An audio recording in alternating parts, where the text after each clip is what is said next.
C'est aussi l'inscription de l'IVG dans la Constitution, promesse d'Emmanuel Macron qui sera débattue à l'Assemblée nationale demain, avant d'être examinée par le Sénat dans un deuxième temps.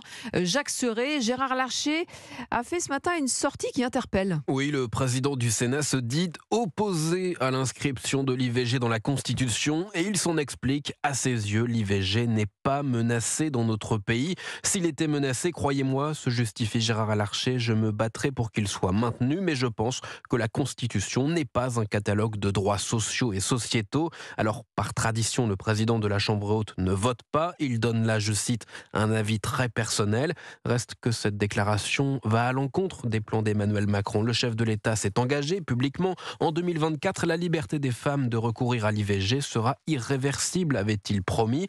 Un engagement désormais plus que compromis. La sortie de Gérard Larcher va donner un poids certain à Bruno Retailleau, le patron du groupe Les Républicains au Sénat, et lui aussi à titre personnel opposé à la constitutionnalisation de l'interruption volontaire de grossesse. Et ce sont bien les LR qui, avec l'Union centriste, sont majoritaires au Palais du Luxembourg.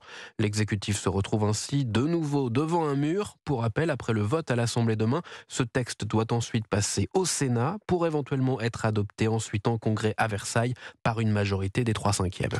Jacques Serret pour Europe 1.